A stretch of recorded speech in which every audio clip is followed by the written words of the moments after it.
अपनी नज़र को बदलो। एक बार बहुत बड़ा नेता एक साधु के छोटे से आश्रम में गया। वह साधु के बारे में बहुत सुना था। उसके मन में आया कि एक बार जाकर देखता हूँ कि लोग इसकी इतनी तारीफ क्यों करते हैं। जब वह उस आश्रम में गया तो वहाँ पर एक छोटा सा कमरा था जहाँ पर एक कालीन बिछा हुआ था। वहाँ पर कुछ लोग नीचे बैठे हुए थे और साधु जी के सामने बैठे हुए थे। कुछ वालजाप चल रहा था।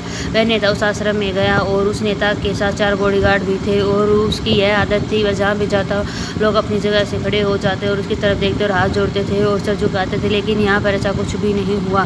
साधु व्यस्त होने के कारण उसकी तरफ देखा तक नहीं। तभी नेता लोग को लगा कि यह मेरी बेइज्जती है और वह इस बात से गुस्सा हो गया। नेता ने थोड़ा गुस्से से साधु की बात को बीच में काटते हुए कहा, मैं आपसे कुछ कहना चाहता हूँ। साधु ने उसकी तरफ देखा और बोला, आप थोड़ी देर के रुकिए, पहले मैं इनके सवाल का जवाब देता हूँ, उसके बाद मैं आपसे बात करना चाहता हूँ। तब तक आप अगर चाहे तो घर बैठ सकते हैं।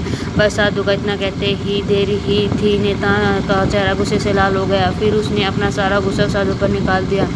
अभी तक वह नेता बहुत तमीज से आप कहकर बात कर रहा था, लेकिन अब वह तड़ाक से पर उतर आया था। नेता ने उस साधु से कहा, तुम्हें पता है मैं कौन हूँ और तुम किससे बात कर रहा है। साधु ने उसकी तरफ देखा और कहा, मुझ में इससे कोई फ़र्क नहीं पड़ता कि आप कौन है, लेकिन आप जो कोई भी है, अगर आप चाहते हैं कि मैं आपके सवाल का जवाब दूँ या फिर आपसे बात करूँ तो आपको कुछ देर रुकना होगा।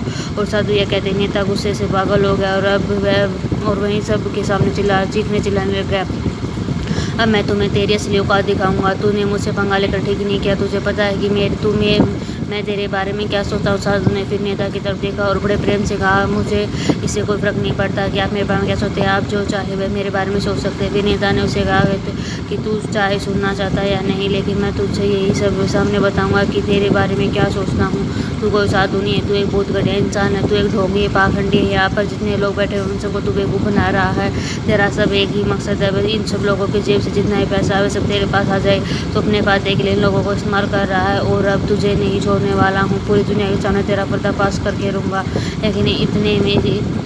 लेकिन उसके इतना बोलते ही के बाद हल्की सी मुस्कान उस साधु के चेहरे पर बनी ही रही। यह देखकर वह और तिलमिला गया और उसने कहा, वह अब बहुत हो गया, यहाँ मैं 1 मिनट भी नहीं रुकने वाला। लेकिन अभी भी तेरे पास मौका, अगर तूने मुझसे माफ़ी नहीं मांगी या तूने मुझसे कुछ कहना है तो कह सकते हो।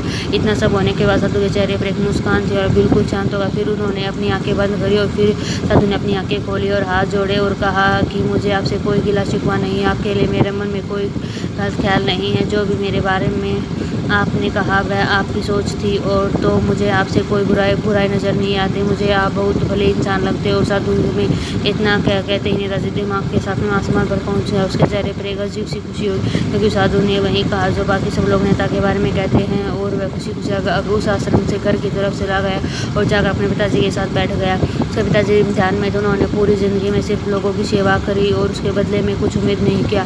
थोड़ी देर बाद जब उन्होंने अपनी आंखें खोली तो देखा उसके अपने बेटे के साथ बैठे हुए हैं। उनके बेटे के चेहरे पर अजीब सी खुशी थी जो आज से पहले उन्हें कभी नहीं देखी थी। फिर उन्होंने एक करके सब कुछ बताया कि आज क्या हुआ, किस तरह से वह आश्रम में ये गया, वहाँ पर क्या हुआ। उसने कहा क्या और साधु जी ने क्या कहा।